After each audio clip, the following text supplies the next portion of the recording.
My dear Masala podcast fans, I've written a book called Bad Daughter.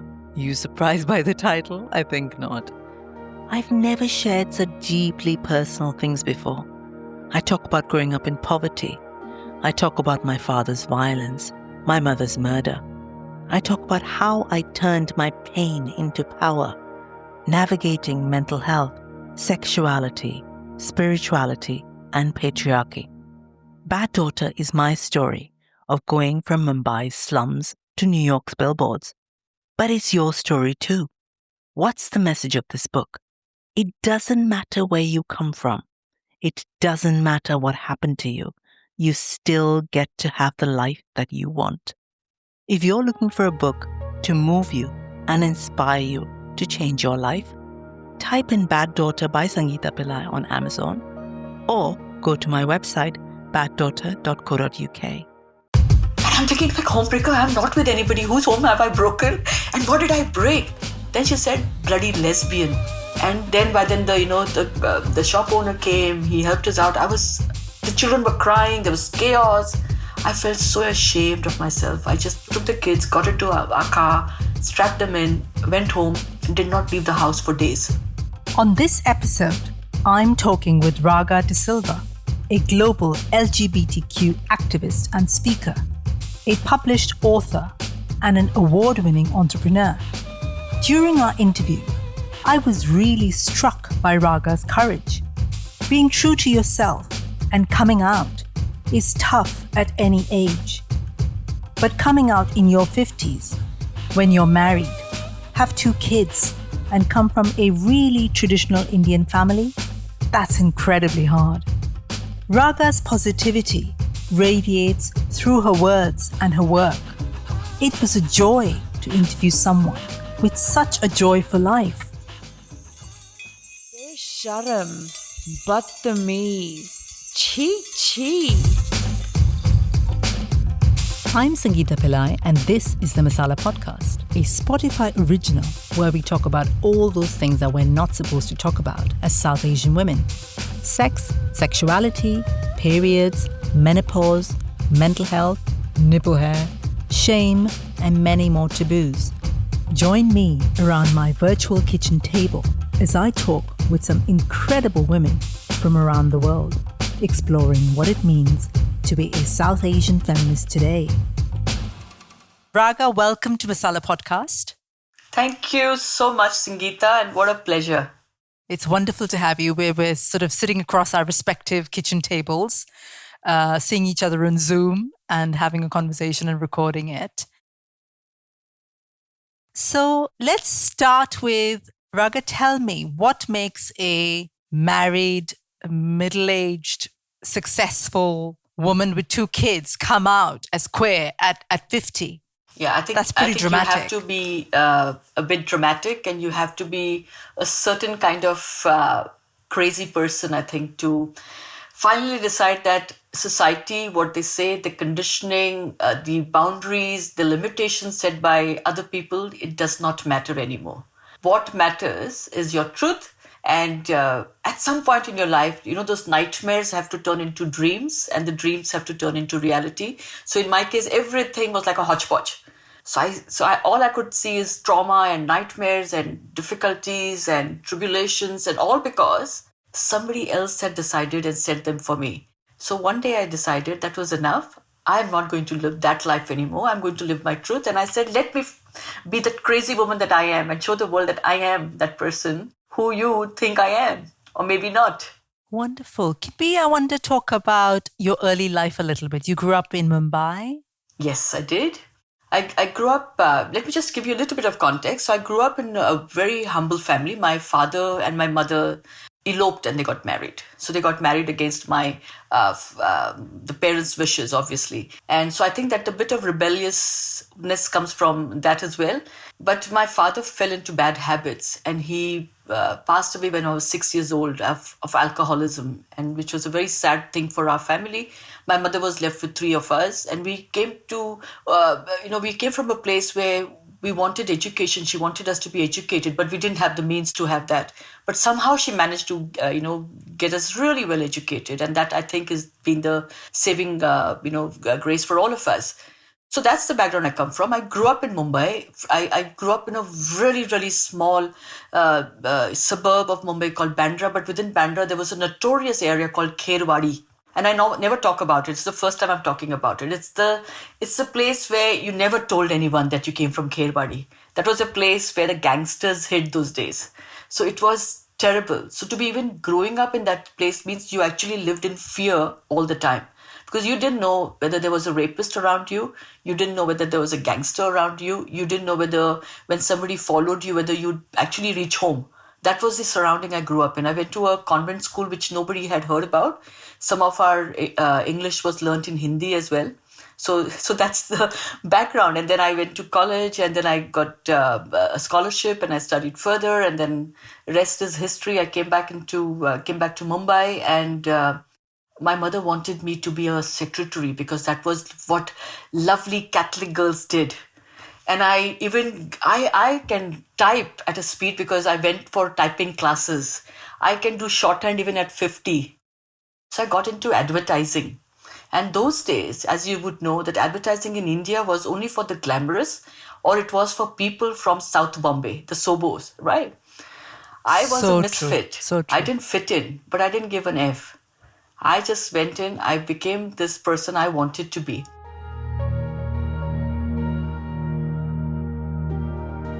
Like Raga, in my Mumbai days, I used to work in an advertising agency as a copywriter. I lived in the poorer suburbs, in a place called Kandivali.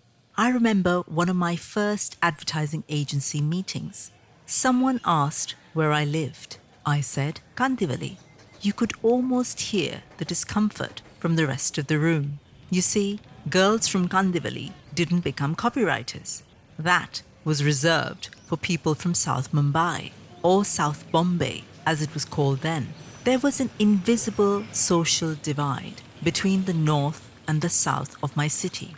People who grew up in South Bombay went to nice schools, danced and mingled with each other in exclusive gymkhanas, played sport in large open spaces, and watched English language films in Art Deco cinemas, while people from North Bombay like me woke up at the crack of dawn, endured 3-hour commutes in sweaty local trains, got back from work in time to eat dinner and sleep, and do it all over again the next day.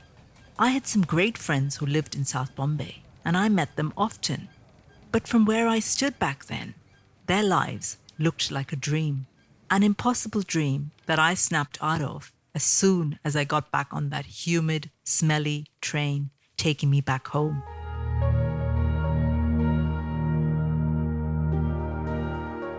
So how did you go from there to kind of marriage and kids? Talk us through that. Yeah, so just coming back to that early life, at some point I went I did many different things apart from advertising. So I went through a phase when I wanted to be a filmmaker. So I got into this whole filmmakers group, and we went to shoot a TV series, 52 episodes, which is a long time, which is nearly a year, in a place called Bikaner in Rajasthan.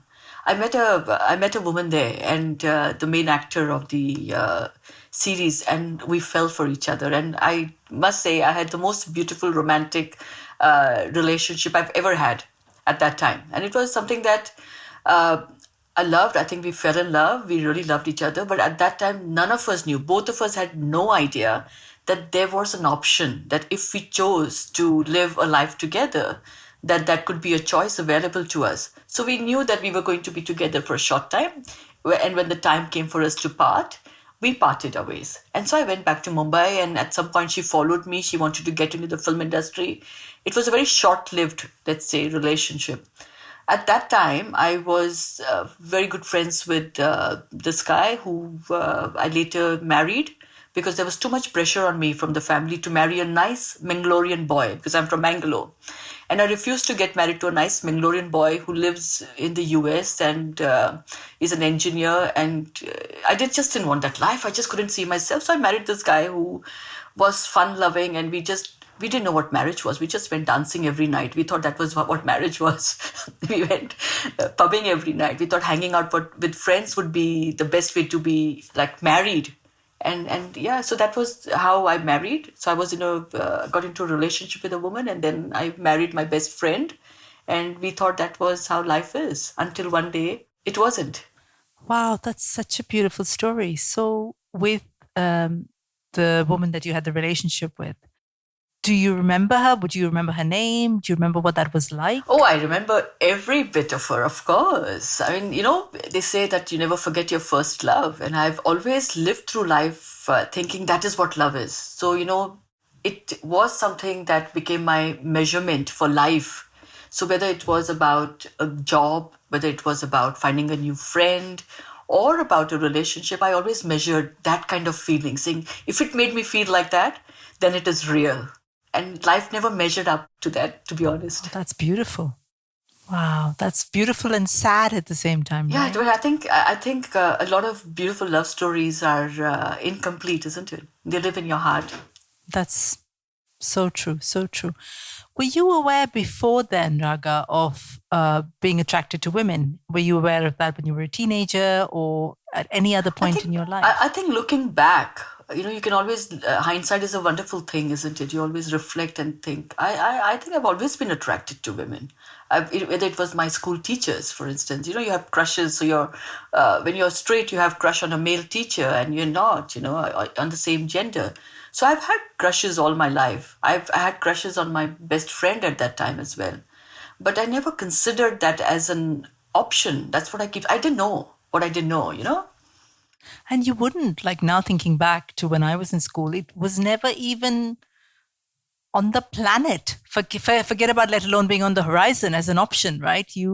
Life was very much a trajectory of like you grow up, you find a husband, you have children, and that's your life. Like nothing else was ever an option, right? And remember those days we didn't live with Mrs. Google, right? So everything came from whatever your ecosystem was. Your frame of reference for your family was your family, was your school, were your friends, and we didn't have internet and access to information saying, okay, this existed as well. I mean, for exactly like you said, we were socially conditioned to believe after a certain age, you marry and you have children and you live happily or unhappily ever after.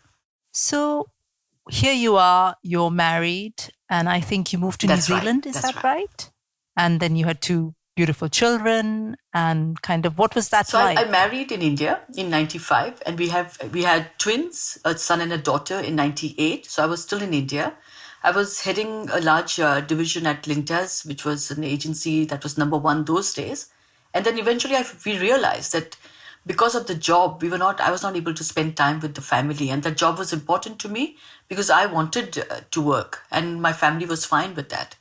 And so we decided to have a better quality of life. And as a family unit to at least stay together, we moved to New Zealand. And look at the irony of it all, right? We moved to New Zealand and within 2 years, we basically separated. Do you remember like a moment or an aha moment between kind of leaving your marriage and then finding who you really were? Do you remember anything like that? When you're married, Sangeeta, life becomes so much about the marriage. I think it's for all married couple, especially if you have children and then you put the mix of being in a foreign country. So there are so many things going on. Survival becomes very critical. So to be honest, when I was married, my entire focus was on the relationship, on the children, on the jobs that I was doing, trying to settle in a new country. So I never thought about romance or what I really wanted. It was always about what my family's needs were priority, always. It was only when the marriage broke down and I had a little time to consider, because I would be asked out by men and I would think that this doesn't sit right with me. And there were some really cool guys in New Zealand that I thought, oh, wow, I would be like, it would be even an honor to even hang out with these guys. But it didn't sit right with me. So there was no aha moment, but there were series of conversations with myself where I said, maybe this is a part of me that needs to come out now. And I wasn't even thinking of coming out. It was just thinking maybe I should explore it. And I had, in New Zealand, it's quite liberal, right? People are open to homosexuality.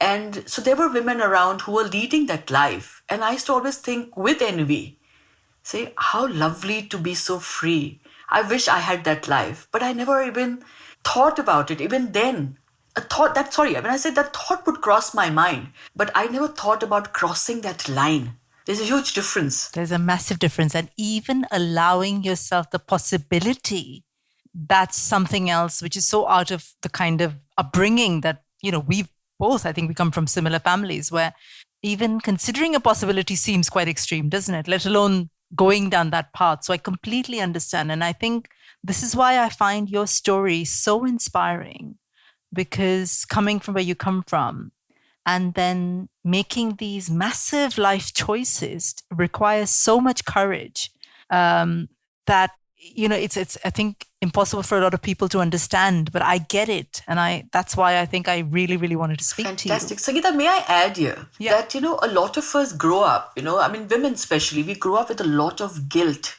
right? We have been told that if you want something for you, then you have to feel guilty. So that guilt is a package that we kind of live with. So for me to consider anything that would make me happy, even if it was an extra chocolate topping on my food, which should ideally be left over for the children, as a mother, it was difficult.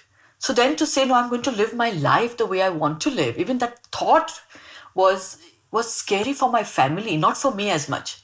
I was afraid and felt guilty that what would my family think of me? How selfish is that? And how did your mother find out? She found a letter that I'd written to my friend. She put two and two together, and there was a huge drama and a huge conflict. And I was still at that time, still with my ex-husband, and we were in the process of separating, but she couldn't understand what was going on. And so there was a lot of conflict, is the word I would use. In fact, one night, as I have spoken about it in my book called Untold Lies, my first book, she stood with a knife over my head and she was so angry with me that she really wanted to kill me. And I understand that. I never held this against my mother because she comes from a social background which considers this a sin. Catholic woman, then you're saying to your friend that, I wish I could explore the possibility of being with another woman. And that's very difficult. So she felt that I would bring shame, I would bring scandal to the family. And it was better that she finished it all off. What was the reaction of the community around you? Well, that was So that was the biggest shock to me, actually. So because I didn't talk about it, nor did I flaunt. I don't even flaunt my relationship now. So there was no PDAs, what they call public display of affection. Those days, to bilkul nahi, right? So somehow, but our community is super. Grapevine is the best. Indian community grapevine, I don't know, special grapevine, right? But seriously, they got to know this is in New Zealand where the community is very, very small. But for some reason, they found it very difficult. Now I'm generalizing. I had friends there, Kiwi Indians, who were very good to me. But there were strangers who found it difficult. And I'll give you an incident which I talk about quite a bit. I was at a grocery store. My children were about 5-6 years old. And my son Ash wanted to have something to eat. So we dropped in at the groceries. It's a little local, what they call dairies in New Zealand. So they're side stores like what we have news agents, right? Yeah, sorry. Yeah. In the UK. And so we went in there, picked up something, and suddenly, there was this in the aisles where you have groceries. I'm standing there with the two little babies, and suddenly someone comes from behind me, pushes me, everything falls all on me. And, I fell down, and I was like thinking, it happened so quickly. And then I turned around, I saw this woman, a tiny woman, tinier than me, sari-clad woman, and she then kicked me, and then she spat on me, and then she said, homebreaker. And I'm thinking, like, homebreaker, I'm not with anybody. Whose home have I broken? And what did I break? Then she said, bloody lesbian. And then the shop owner came, he helped us out. The children were crying, there was chaos. I felt so ashamed of myself. I just took the kids, got into our car, strapped them in, went home, and did not leave the house for days. and that is how it was. That is awful, Raga. That is just awful. But this is going back 18 years, so this is how it was. So I would be afraid to go out to date Sangeeta. To be really honest, I always look over my shoulder and I think, is there someone else who's going to come and push me? Because that's lived with me, that experience. And fortunately, the kids don't remember that, and I'm so grateful. But I have such a strong recollection of that. And that may have been one instance of a person from the community. But after that, I always felt those kind of, passive aggression around me. People would not invite me, the same people where the children would have sleepovers. They stopped inviting the kids for sleepovers. I would not be in their guest list because I was supposed to be the funniest woman in the party normally. Few drinks and I'm dancing to Bollywood Helen songs. And suddenly I was not that person. So it was quite daunting to say, and it was quite isolating. It was a very lonely time. It sounds very painful because not only have you made what is a huge life decision, right, to end the marriage, to explore your sexuality, and kind of the support system that you should have around you is actually traumatizing you, But that's really, really hard. Isn't that sadly common, Sangeeta, when people are down? What happens when you don't follow all the rules set in your culture? Perhaps you might not be embraced wholeheartedly among your people. I too have chosen a path that is different. My ways are seen as unusual. I am constantly challenging the norms. There is a price to pay for this, and I have paid it. For me, it's a feeling of not quite belonging within my culture. It feels like I fit, but don't fit at the same time. So what is the price of belonging in a culture? What makes you feel like a part of your people, of an old heritage, of an ancient civilization? Is rebellion ultimately worthwhile? That is a question each of us must answer for ourselves.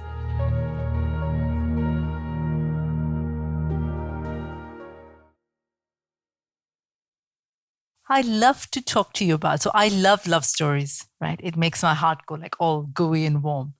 Tell me about you and your partner, Nicola. Oh, that's one of the most beautiful love stories, I think. So Nicola and I met, I was on the India-New Zealand Business Council. So I was the first person from Indian origin, first Indian woman to be, or first woman to be elected on the board of the India-New Zealand Business Council. So Nicola used to work at the New Zealand Parliament those days and manage the facilities for them. So all heads of states or all large events and stuff that happened at the Parliament, Nicola was responsible. So one day our council had a meeting there and we were invited, and that's how I met Nicola. And I had no idea she was gay. She had, I'm sure, no idea that I was. Like they say in the community that you have a gaydar, like a gay radar, right?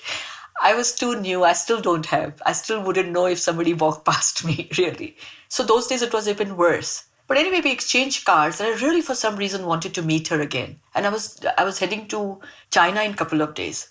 So she kind of didn't call me, and I said, okay, fine. Then the next time, one day I messaged her, I sent her a text, and then she said, yeah, okay, I can see you for a coffee. So we met for a coffee briefly, and then I was going to China, so I couldn't spend too much time. So I said, okay, fine. So, it just kind of never happened. And then one day, out of the blue, when I came back from my trips, and it was a Saturday, I said, can we meet? I really wanted to see her. And she said, yeah. So we had breakfast on a Sunday morning. And that breakfast, and after we finished the breakfast, I had to go home to pick up the kids. Ravi was minding the children that day. And then she said, do you want to go for a drive? I said, sure. So we went for a long drive. And then after the drive, she said, would you like to meet me again this evening for dinner?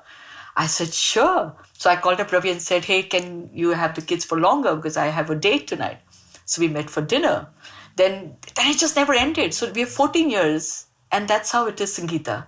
We haven't stopped having coffees and dinners and our walks and our dates.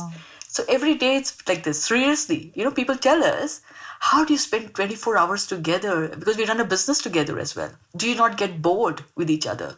And I always think that people look at us from their lens. Maybe they get bored with their partners. Because by the time we finish our night, Nicola and I, we literally tell each other, shut up. Tomorrow we have something. Let's keep this for tomorrow. Because we have so much to do, so much to talk to each other about, and so much to plan. We're constantly doing things, It's absolutely beautiful just hearing you talk and kind of seeing you together earlier.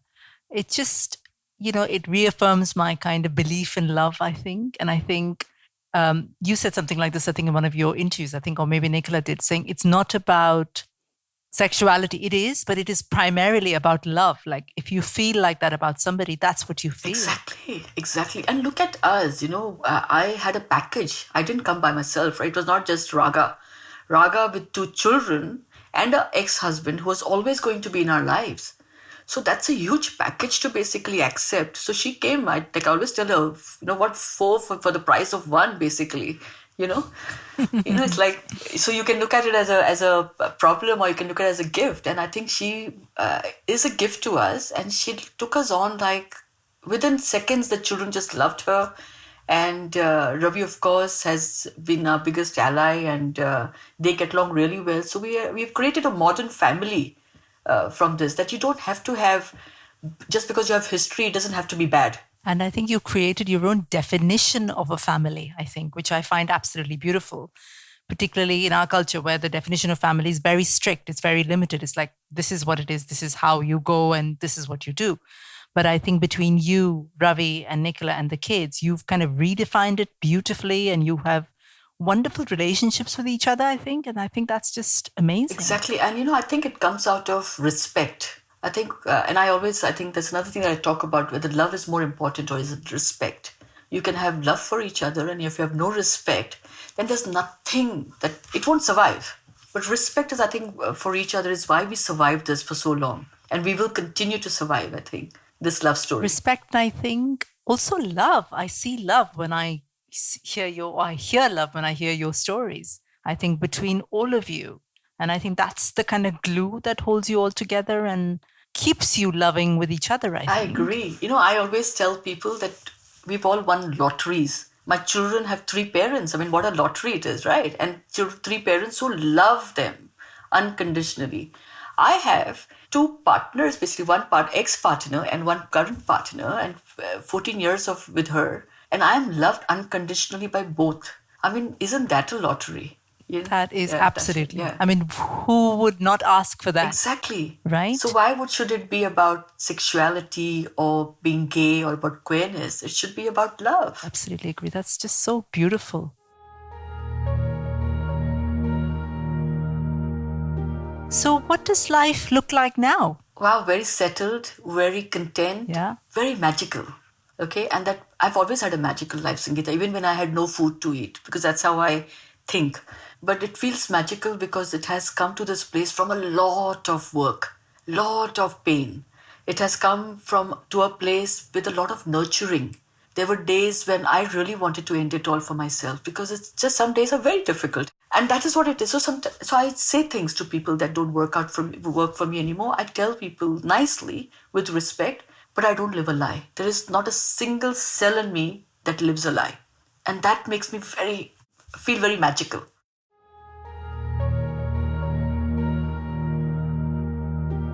So you've written a book about your experiences as well? Do you want to tell us a little bit about it? So I actually came up with this concept called storyomes. Stories, when stories become poems. Okay? And so there are 9 short stories, and then there are poems. So each story basically segues into poetry, and then that poetry becomes another story. And these are 9 experiences of my life. And I felt that it was important to share that bit of me, to say that how every one of us, it's not only, it was written by me, so it's a lot of women and young girls have identified with it. But men have also identified that all of us have a journey, and we become the person we become because of our experiences. But my second book that I'm writing, Sangeeta, which is where I think will be a bigger story, is this book. This story is already, I wrote it during lockdown. It has already been optioned by Onir, the filmmaker, to make a feature film. So it's going to be most likely an Indo-New Zealand or an Indo-Australian film. So we don't know that. That's in the process. It may take about 1 year, 2 years for it to be out. But that right for a book has been retained by me. And I'm writing that book now. And that is basically inspired by, let's say, true incidents in my story.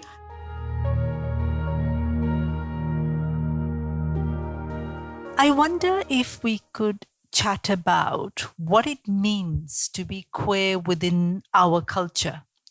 Where growing up in India when we did, and even now, even talking about sex or sexuality is a huge taboo in our culture, even today, right? It's getting better, it's getting easier, but it isn't easy, let's say. So then, what is it like to be queer and still belong to this culture? And I sense that you are very much rooted in the culture too, Yeah. When I've So what does that feel like? Sure, Sangeeta. See, when I've journeyed through my queerness for 20 years. I came out twice, as I say. The first time when my mom outed me, and then I went into hiding because of what happened to me. And then I came out at 50 when my family said, just shed all that and just break away from your shackles. So the first few years, I didn't really think so much about the queerness or what everybody else was going through because I was going through it myself.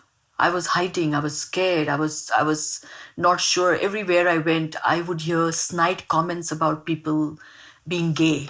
So then how would you out yourself when everybody else around you is poking fun or ridiculing the community? So I shut up. I didn't accept it or I didn't talk about it until last year.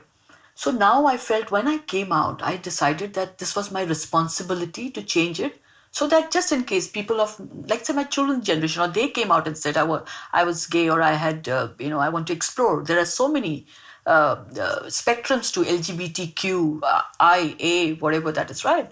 So whatever spectrum they identified with, that I should be able to at least make them feel comfortable, not just my children. So I became a voice for the community. So I basically gave myself permission to become a voice, which brings its own troubles, as you know, own dramas, own trolling, own good and bad. So today I'm a voice. I feel that in the community, slowly, our own community, elders in the community, because that's the first step, right? People our age and people older to us, they have started accepting that this is okay.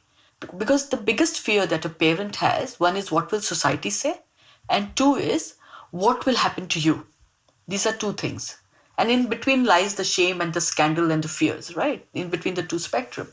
And my story says that you live your life your way. It's normal, whatever that normal means. You can still be with the same gender person, still bring up a family beautifully.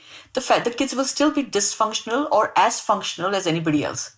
The kids are not any different to any other kids. If anything, love actually helps them become better people, right? Imagine being in a family where the husband and wife are bickering all the time and they're still together. Yeah. That is worse for the children. At least we don't have that.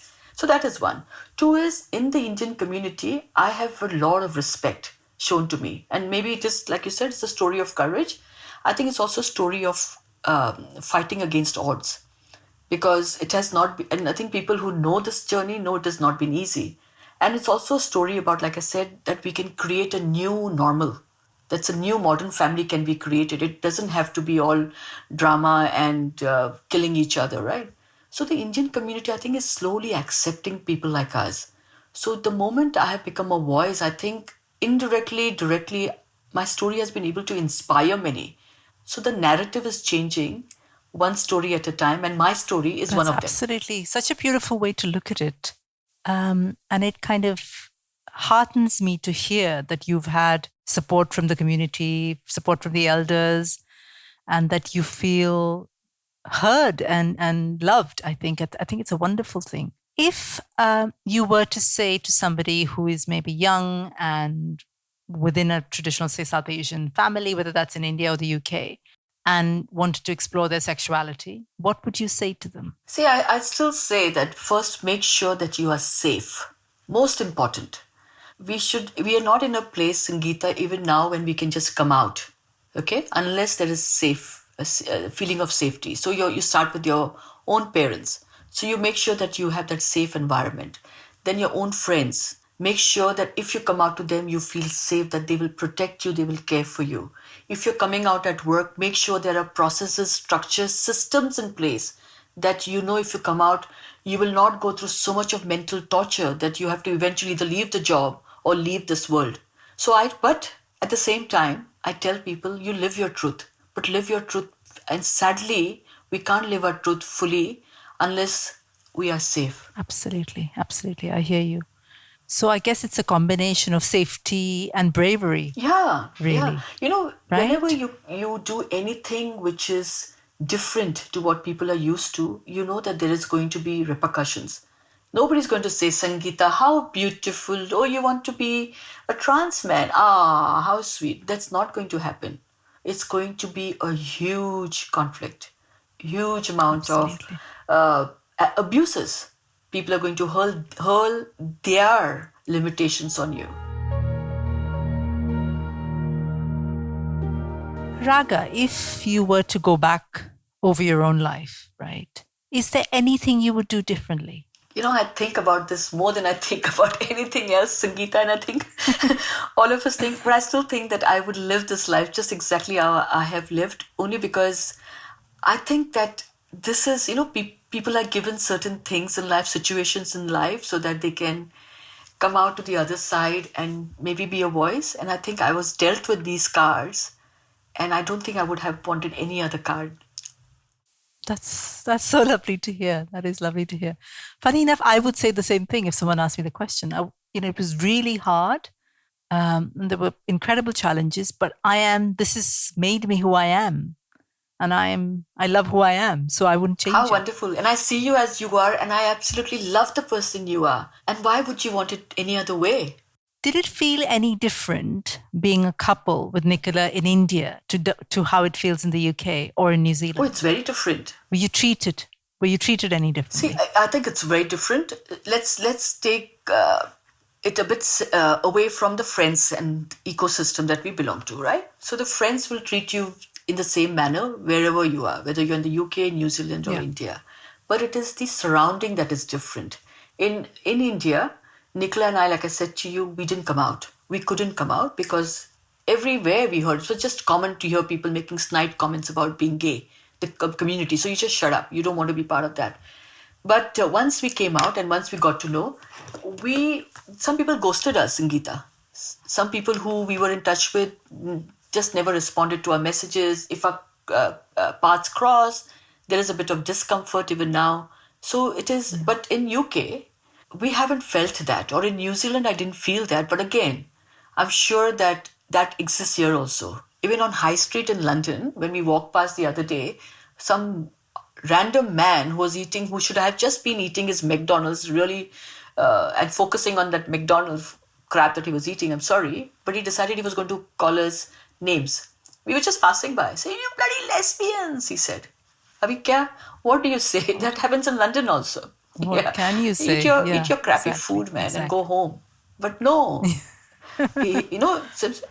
people can be vile anywhere in the world. So people are people. There is hate crime here, as well as you know. On buses, there have been instances on buses or on roads where people have been attacked for being queer.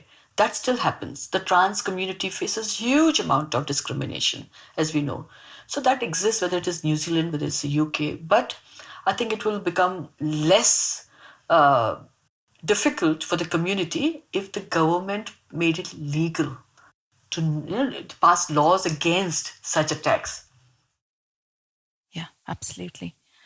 And I guess the flip side of this is if you approach anything with hatred, that's what you get. But if you approach something with love, like you have with your family and the way you've kind of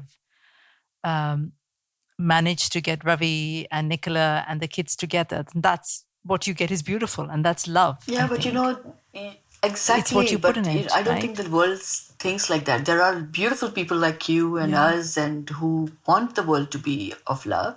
But there are people whose job is to make sure that love is a forgotten word, you know. So we can't change. What we can do is, like I tell my children also, we can only be the best version of ourselves, and let's hope that best version is of love.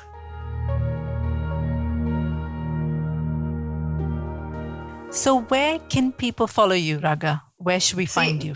My name says it all. I'm totally out now. So Insta, Facebook, Twitter, I'm totally out now. You're totally wonderful now and Thank you. forever. Oh, I haven't heard that before. Thank you so much, Raga De Silva, for being on Masala Podcast and for being as open and warm and as wonderful as you have been. It's been an honor and a pleasure and an absolute joy to chat Thank with you, you today. Sangeeta, and I hope we have been bad betis enough. Yes, my whole always. aim is to shake up the Indian community, bite them, pinch them, put the pins through them, and say, "Wake the fuck up." I like that. Yeah. Wake the fuck up. I think that's a great place to end. Thank you so much. Thank you. If you've been affected by anything we've talked about in this episode, please head to the show notes where I've listed some information about organizations which can offer help and support. I'm Sangeeta Pillai. Thank you for listening to the Masala Podcast, a Spotify original. Masala Podcast is part of my platform Soul Sutras. What's that all about? Soul Sutras is a network for South Asian women, a safe space to tell our stories, a place to reclaim our bodies, to tackle taboos within our culture, to be exactly who we want to be.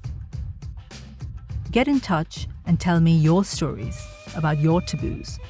Check out my website, soulsutras.co.uk, or get in touch via email at soulsutras.co.uk. I'm on Twitter and Instagram. Just look for Soul Sutras. Masala Podcast was created and produced by me, Sangeeta Pillai, edited by Orbis, the studio, opening music by Sunny Robertson. Besharam, Badtameez, Gandhi, hi, bad betty.